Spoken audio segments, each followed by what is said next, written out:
This is my audience, my sister Kayla, my mom Michelle, and Clara.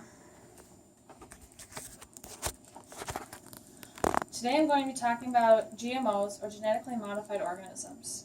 Many people have a bad look on them and they think that they're used in foods and that they're harmful, but actually the people who see the most effects on them are farmers and agricultural companies. There are three of the crops that are mostly used in GMOs are corn, soybeans, and cotton. Farmers want good yields for their crops, and for farmers, good yields means maximizing the amounts of goods produced off of an acre. When farmers look to see how well they will yield this in a crop season, they keep in mind three things that might affect it: insects, weeds, and weather. Some breeds, like genetically modified corn, are bred through genetics to be resistant to particular insects. Those insects cannot harm or destroy the plant. This has decreased the use of pesticides. Others are modified to be weed resistant and drought resistant. All of these modifications are just to a certain extent. In some extreme cases, like extreme heat or extreme amount of insects, will, no matter how much modification, will still harm the plant.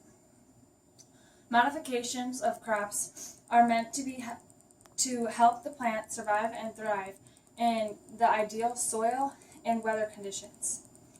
In the United States, 19 different species of crops are genetically modified. However, only 8 of them are produced commercially.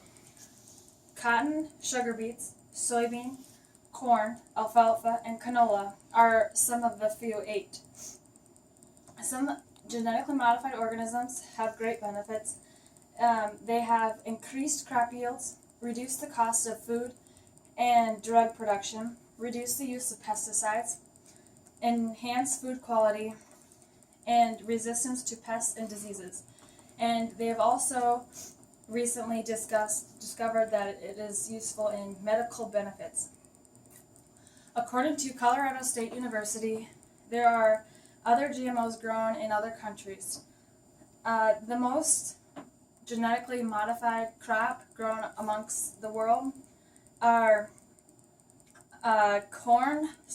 soybeans, corn, cotton, and canola, in that order. And the report in 2014 showed that 26 other countries grow it, and Argentina, Brazil, India, and Canada are also major producers. The United States produces 40% of the genetically modified crops. As I mentioned before, GMOs are not only used in farming, but also in pharmaceuticals and medical reasons.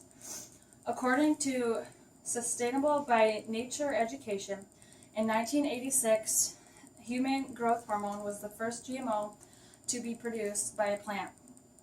Also, in 1989, was the first antibody to be produced, also produced by a genetically modified plant. Since 2003, there's been several different antibodies that have gone through clinical trials and research into the medical field. GMOs in animals, we usually think of as in livestock, but there are actually many uses for the medical reasons as well. However, we make genetically modified animals to get bigger and larger, stronger, and faster. They also are used now to grow transplant organs and tissues. There's also been new advances that may be offered a safe and inexpensive way to provide vaccines to developed and underdeveloped countries.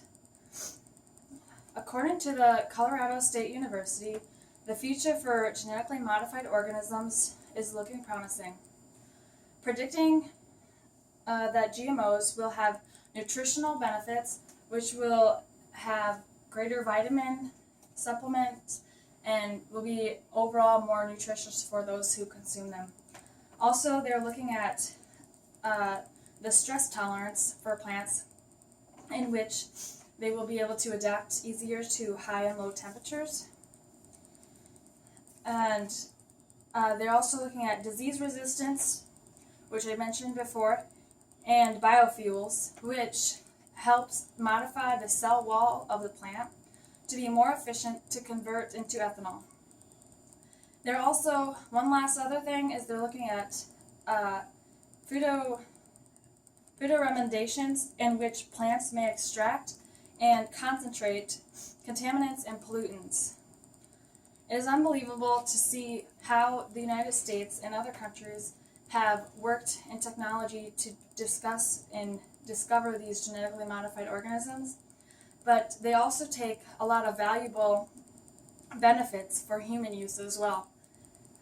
With this conclusion, I'd like to say that GMOs are not harmful to people, and they do good for the benefit of others and for people, and they're making a lot of technology advances in them to further benefit people.